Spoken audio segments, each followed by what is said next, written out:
Test su base volontaria per i vacanzieri di rientro dalla Sardegna, nuova ordinanza anti-Covid del governatore Zaia e sugli scuolabus no a barriere in plexiglass. Turista romano positivo al Covid dopo aver partecipato al Summerfest di Cortina, l'evento più glamour dell'estate ampezzana con 600 persone, e ora è caccia ai partecipanti, domani tamponi al Palaghiaccio. Ufficialmente morti per coronavirus e quindi inseriti nei bollettini ufficiali il giallo statistico dei decessi di persone negativizzate. L'assessore Lanzarin, attendiamo chiarimenti dal governo. Quarto giorno di test sierologici volontari per il personale della scuola, l'ULSS 6 e i medici di famiglia invitano i docenti ad aderire. Molte infatti sono state le defezioni. Mettete gli spazi della Chiesa a disposizione delle scuole, l'appello del Patriarca Moraglia ai parroci della diocesi in vista della ripartenza delle lezioni. Dramma, signoressa di Trevignano, un ragazzo di 15 anni è morto improvvisamente ieri sera tra le braccia dei genitori, a stroncarlo probabilmente un attacco d'asma. È ancora in corso la conta dei danni a Verona, 4 giorni dal nubifragio, tanti gli artigiani in difficoltà che confidano in risarcimenti rapidi e il coro è unanime: vogliamo ripartire. Bentrovati, buonasera telespettatori di Antenna 3. È il nuovo fronte della lotta al contagio da coronavirus della Regione del Veneto ad aprire questa sera il nostro telegiornale, perché con una nuova ordinanza del governatore Zaia si guarda ai rientri di viaggiatori di veneti dalla Sardegna. Ma vediamo di che cosa si tratta. Rispetto alla Sardegna, diciamo ai cittadini che rientrano che possono tranquillamente, qualora lo decidessero, fermarsi al point dell'aeroporto se arrivano con l'aereo. Dico, io rientro dalla Sardegna, vorrei fare il test e noi lo raccomandiamo, oppure recarsi ai punti di accesso rapido delle ULSS per il test su base volontaria. Screening volontario gratuito anche per chi rientra dalla Sardegna, questo è il nuovo fronte che il governatore Zaia ha voluto tradurre con un'ordinanza nelle ultime ore. L'aumento dei casi registrati nell'isola, e non è solo il caso più eclatante del billionaire, consiglia una linea di prudenza. Lo facciamo semplicemente in via prudenziale, visto e considerato non che la Sardegna sia considerato un lazzaretto, e ci mancherebbe. Stiamo semplicemente tentando di essere, come si può dire, performanti rispetto a una situazione contingente. E contingente è anche la necessità di monitorare il mondo della scuola. Da inizio settimana sono oltre 10.000 docenti e collaboratori sottoposti a test in Veneto, 5 le positività riscontrate. Anche in questo caso il test è su base volontaria, da qui l'appello di Zaia. Tutti gli insegnanti, tutti gli aventi titolo che decidono si rechino in un punto di accesso rapido. Accessi diretti che consentono anche di superare i niet di parte dei medici di base. Solo la metà ha aderito infatti alla campagna della Regione sugli operatori scolastici, l'altra metà sottolinea di non averne le competenze né il riconoscimento economico. Qui Zaia sbotta. Sto paese, se bisogna fare tutto col gettone da mettere dentro, musica non sentiamo più. Capitolo connesso, quello del trasporto pubblico nel tragitto casa-scuola, con Zaia che non solo vuole confermare la linea della massima capienza dei mezzi, ma boccia la nuova proposta del Comitato Tecnico Nazionale. Che voi sapete che ho l'allergia al plexiglass, l'ho fatto togliere dalle spiagge e secondo me è un assurdo pensare di metterlo negli autobus o nei treni. Più in generale si è superata la quota record del 1,5 milioni di tamponi, 1.300.000 i test rapidi, mentre continua ad abbassarsi l'età media dei contagiati. Si abbassa l'età media, siamo sotto i 38 anni, quindi si abbassa l'età media e si abbassa la mortalità, vi anticipo, degli over 70, e quindi forse c'è una presa in cura fatta prima, la qualità delle cure sono diverse rispetto al 21 febbraio. Tamponi che continueranno nelle prossime ore, visto anche il nuovo allarme che arriva da Cortina con la positività individuata in una festa VIP. E si tratta di un turista romano di rientro dalla Sardegna, il caso positivo di Cortina. Dopo aver partecipato a questo evento glamour, alla Summerfest, si tratta di un picnic che quest'anno ha richiamato ben 600 partecipanti nel prato del rifugio Socrepes. Lo ha annunciato quindi il presidente Zaia durante il punto stampa odierno. Tutti i partecipanti sono richiamati al tampone che si si svolgerà domani pomeriggio allo stadio del Ghiaccio proprio di Cortina. Abbiamo avuto il Summer o la Summer Fest a Cortina il 20 di agosto. Hanno partecipato, mi si dice, 500-600 persone. Summer Fest Cortina 20 agosto. Abbiamo trovato una persona positiva. La notizia irrompe nella sala stampa della Protezione Civile di Marghera alle 12:45. In contemporanea l'ULSS 1 informa il primo cittadino di Cortina che a quattro mani, in accordo con Sandro Cinquetti, direttore del Dipartimento di Prevenzione dell'ULSS Dolomiti, scrive un comunicato stampa per confermare che un ragazzo di Roma rientrato dalla Sardegna e risultato positivo al Covid-19 lo scorso 20 agosto ha partecipato al Summer Fest di Cortina. Al picnic all'aria aperta nel prato del rifugio Socrepes, biglietto d'ingresso 100 euro, dress code rigorosamente tirolese, una marea di gente, almeno 500-600 persone, tra loro anche il sindaco di Cortina, il presidente della Fondazione Cortina 2021 Alessandro Benetton, l'ex discesista Cristian Ghedina e moltissimi volti noti dell'imprenditoria nazionale. Il protocollo prevedeva la prenotazione obbligatoria, quindi il contact tracing è partito lancia in resta. Avviso tutti coloro che sono andati a Cortina al Summer Fest il 20 di agosto e ci hanno partecipato, che di recarsi ovviamente a una drive-in volante che facciamo presso lo stadio del Ghiaccio di Cortina il 28/8, cioè domani, dalle 14:30 alle 18:30. E dunque tamponi per tutti i partecipanti all'evento all'aperto domani pomeriggio nell'area allestita dietro allo stadio del Ghiaccio di Cortina. Chi era presente al Summer Fest 2020 invita l'ULSS Dolomiti, è vivamente invitato a presentarsi allo stadio del Ghiaccio in auto con mascherina e tessera sanitaria per la registrazione. L'esito del test sarà comunicato se negativo via SMS al numero indicato al momento della registrazione entro 48 ore dall'esecuzione del test. In caso di positività il cittadino sarà contattato telefonicamente dal Dipartimento di Prevenzione per la presa in carico. Ed è arrivato proprio ora il secondo bollettino di giornata dell'azienda Zero con la Regione del Veneto. Ci sono stati 60 nuovi casi di contagio nel corso della giornata, dalle 8 di questa mattina alle 17. La provincia con il numero più alto resta Treviso con 17, seguita da Vicenza 16, 12 Venezia, 4 Padova, poi tutte le altre province del Veneto. I decessi salgono a 2118, questa mattina se non erro erano 2117, questo riguarda appunto i decessi totali. E proprio sui decessi si sta consumando un confronto abbastanza teso fra Regione, Ministero e Istituto Superiore di Sanità. Il tema riguarda proprio il conteggio dei decessi Covid, anche se negativizzati.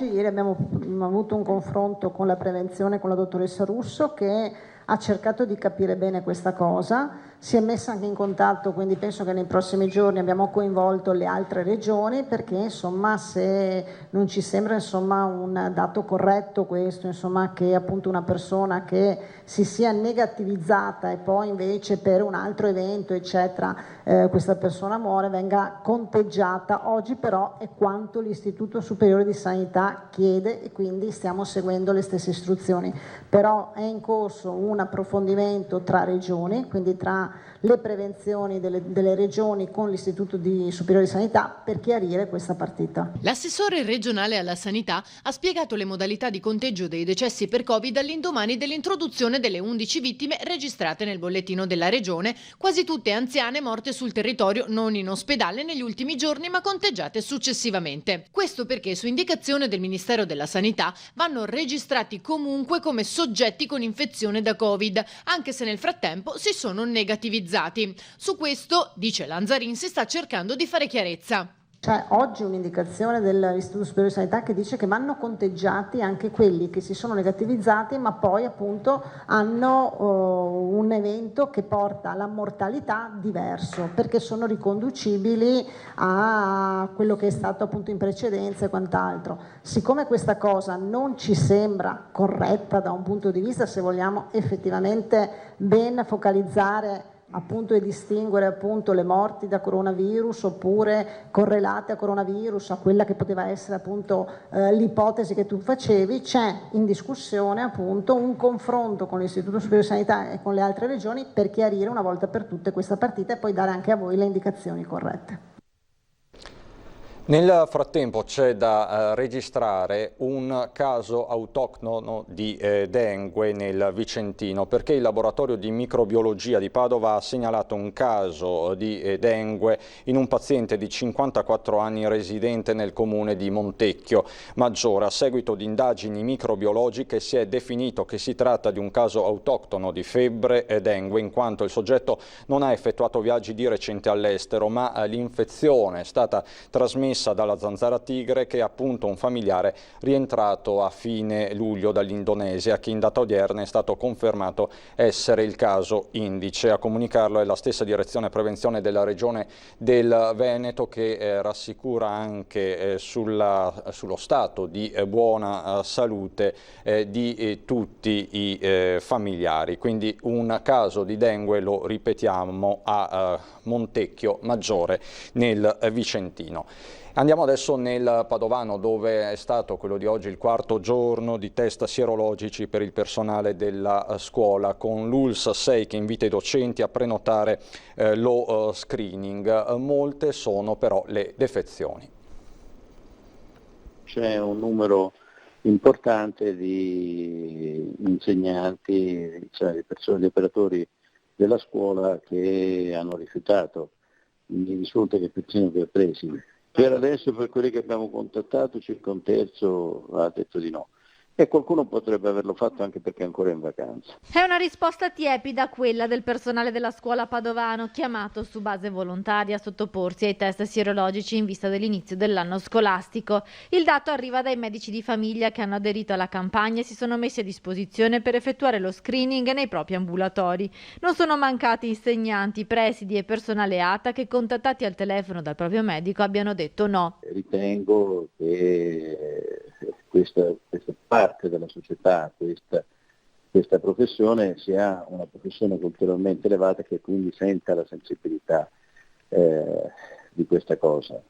E invece prevalgono atteggiamenti, o in queste persone prevalgono atteggiamenti di diffidenza. Rifiutare il test sierologico dei responsabili, dice Crisarà. L'emergenza sanitaria non è finita e non possiamo mettere a rischio il ritorno in classe degli alunni. Qui si sta cercando di mettere insieme due diritti fondamentali dei cittadini, che sono il diritto all'istruzione e il diritto alla salute. Ognuno di noi fa il suo lavoro e ha degli obblighi.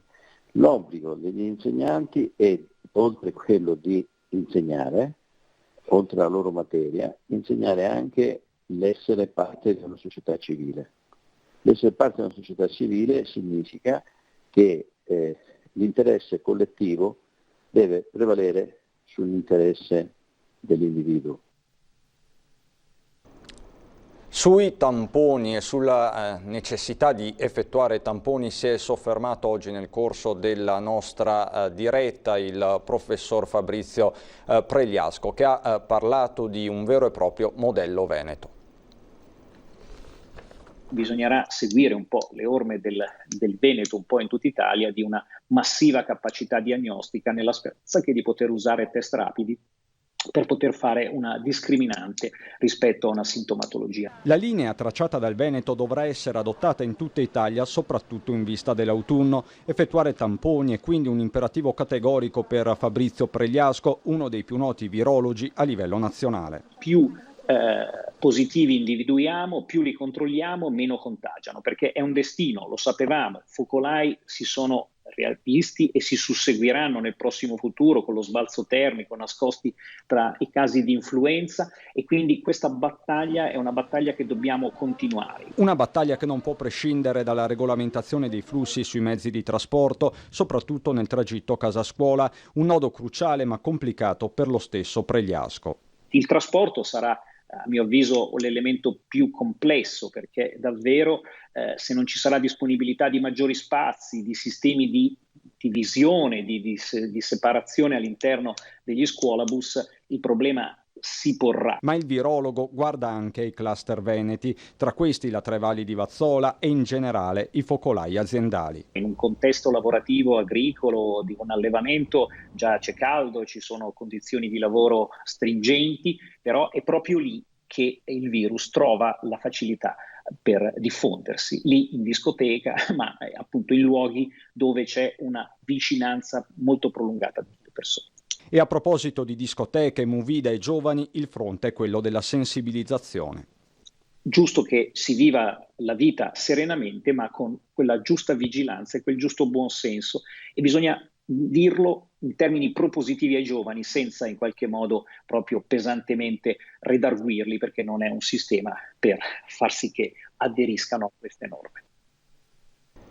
Intanto martedì prossimo, il 1° settembre, sarà il primo giorno di scuola per tanti bambini degli asili e nido e dell'infanzia. Siamo stati a Padova per vedere com'è la situazione.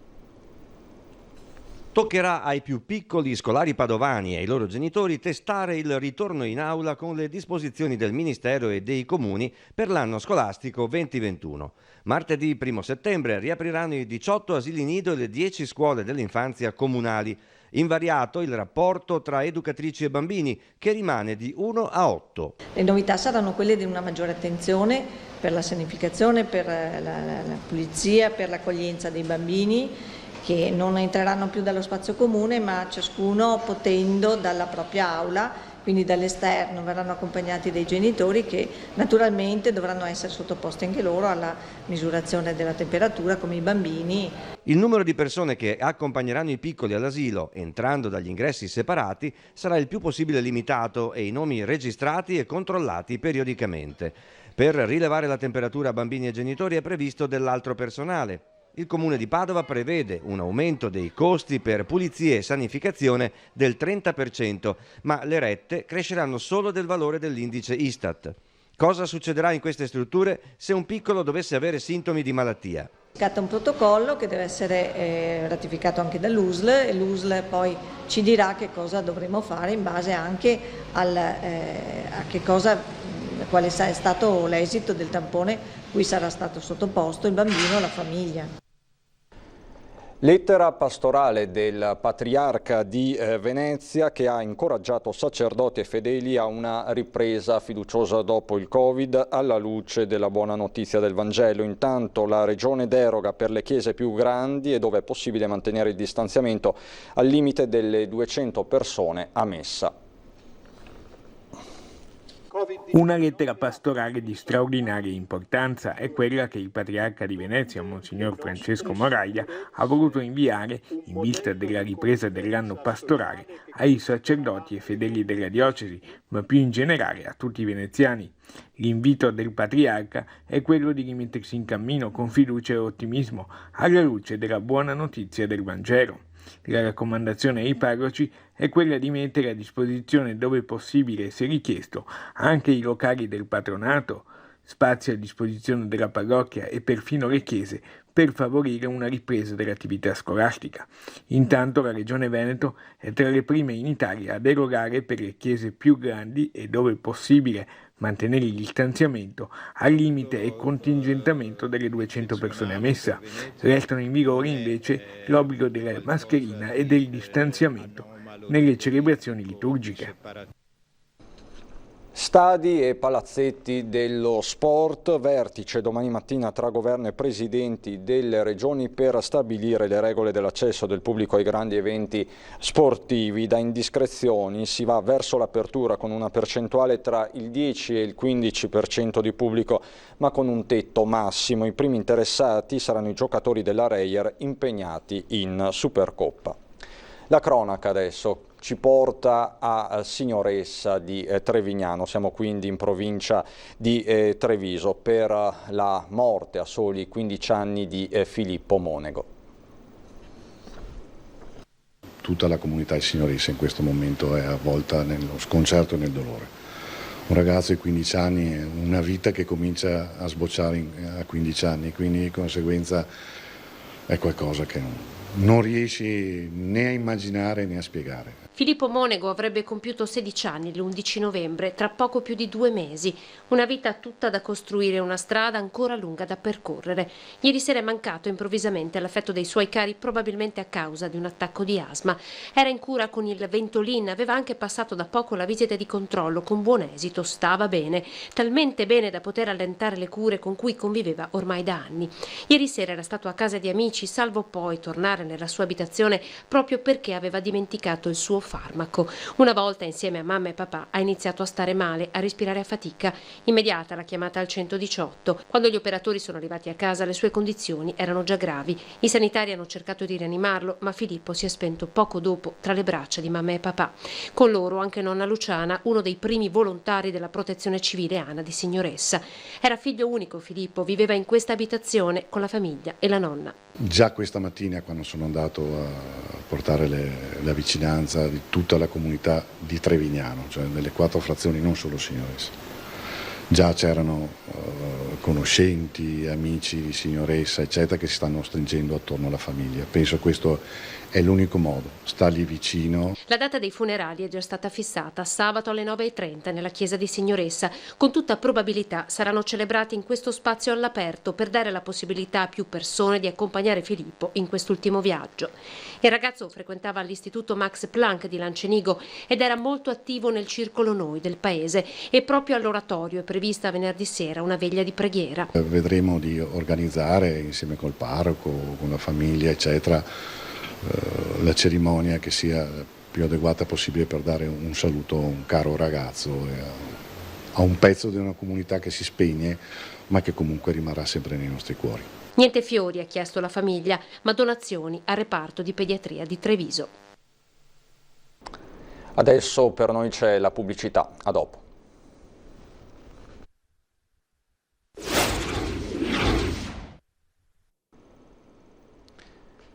Di nuovo in diretta per andare a Verona e occuparci del nubifragio, degli effetti, delle conseguenze del nubifragio di domenica, perché proseguono i lavori dei vigili del fuoco per ultimare gli interventi dovuti al maltempo. Oltre 550 gli interventi già eseguiti dalle squadre di pompieri provenienti anche dai comandi limitrofi. Tra gli interventi di oggi i lavori di rimozione di alcuni cipressi che rischiavano di cadere sulla pubblica via e addosso ad alcuni fabbricati in piazza Nazareth, lavori eseguiti con la collaborazione dei Vigili del Fuoco di Trento, presenti con una particolare piattaforma aerea tridimensionale, il personale del comando Scaligero con l'autogru, lo state vedendo dalle immagini.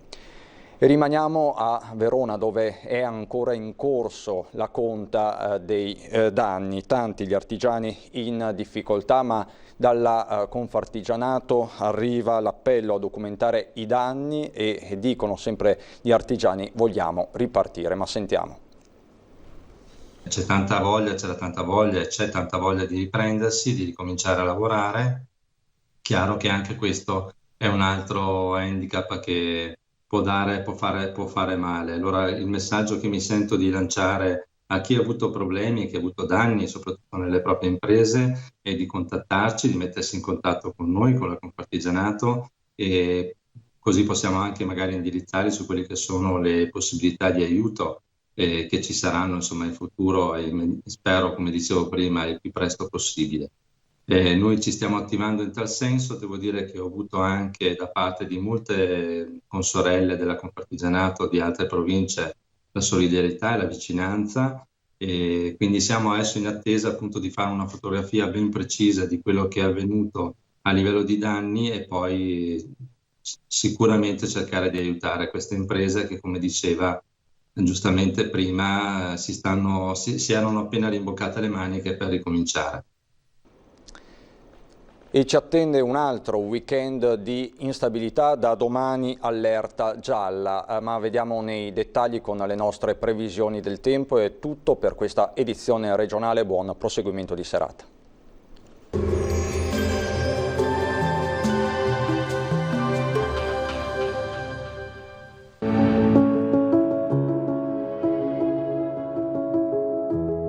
Ad accogliervi sarà Conegliano, Benvenuti al Meteo. Pressione in calo. Venerdì 28 agosto arriva la perturbazione di fine estate con maltempo intenso e si protrarrà anche nel weekend. Vediamo la situazione nel dettaglio. Sul Veneto al mattino cielo irregolarmente nuvoloso, temporali anche forti sulle Alpi e con il passare delle ore fin sui settori prealpini e localmente verso le pianure. Fenomeni in intensificazione specie in serata. Temperature per ora stazionarie, minime tra 17 e 21 gradi, massime invece tra 26 e 32 gradi all'incirca. Ci spostiamo ora sul Friuli Venezia Giulia, anche qui rovesci dapprima solamente sui monti, poi via via anche sui restanti settori, localmente di moderata intensità. Temperature minime fino a 22 gradi, massime sui 29-30 all'incirca. Uno sguardo infine alla situazione del Trentino Alto Adige, poche novità, tempo anche qui spiccatamente instabile, con piogge gradualmente più diffuse e anche forti. Temperature minime sui 17-18 gradi, massime invece fino a 27 all'incirca. Dal meteo di Antena 3 per ora è tutto, grazie per l'attenzione e arrivederci al prossimo aggiornamento meteo.